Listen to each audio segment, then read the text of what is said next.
आपको खुजली क्यों आती है? खुजली आने के दो मेन कारण हैं।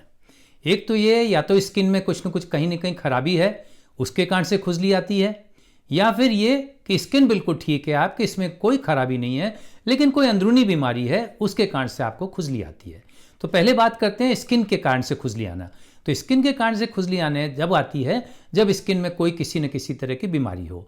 उदाहरण के तौर पे जैसे मान लो कहीं आपकी एलर्जी हो गई हो, चाहे आपको किसी दवाई लगाने से एलर्जी हुई हो, या फिर किसी कीड़े काटने से एलर्जी हो गई हो, या फिर किसी ज्वेलरी पहनने से एलर्जी, या किसी और कारण से आपकी एलर्जी हो गई है, तो आपके खुजली आएगी।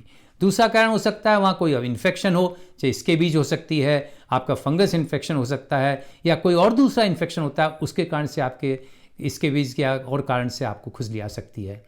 और तीसरा कारण कोई दूसरी स्किन की बीमारियां हो, जैसे कि आपके सोराइसिस है, लाइकन प्लेनस है, एक्जिमा है। तो इन सब कारणों से आपको स्किन के कारण से खुजली आ सकती है। और इन सब से एक बड़ा कारण और है कि अगर आपकी स्किन ड्राई है तो आपको खुजली आएगी। और ड्राई स्किन कब होगी?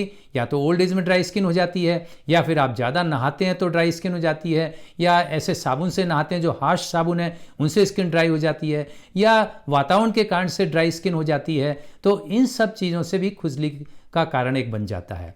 अब दूसरा जो बड़ा कारण है खुजली का, वो कारण है आपका अंदरूनी कारण, यानी शरीर के अंदर कोई ना कोई ऐसी बीमारी है जिसके कारण से आपको खुजली आ रही है। तो बीमारियां कई तरह की हो सकती हैं। आपको लीवर की बीमारी हो सकती है, आपको किडनी की बीमारी हो सकती है, थायराइड की बीमारी हो सकती है, या डायबिटीज़ के कारण से भी इचिंग आती है, या फिर कुछ कैंसर होते हैं जैसे कि लिम्फोमा होता है उससे भी इचिंग आ सकती है, या फिर कोई और दूसरे एनीमिया है उससे भी खुजली आ सकती है। तो कई तरह की बीमारियां हैं जिनसे ही आपको खुजली आ सकती है। तो अगर आपको खुजली आ रही है और आपको 2 हफ्ते से ज़्यादा खुजली आ रही है, आपको स्किन पर कुछ दिखाई नहीं पड़ रहा है, तो हो सकता है किसी अंदरूनी कारण के कारण से खुजली आ रही है। इसलिए तुरंत आप मेडिकल डॉक्टर या आप डर्मेटोलॉजिस्ट के पास जाइए और जाके अपनी खुजली का कारण पता लगाइए और खुजली का इलाज करिए।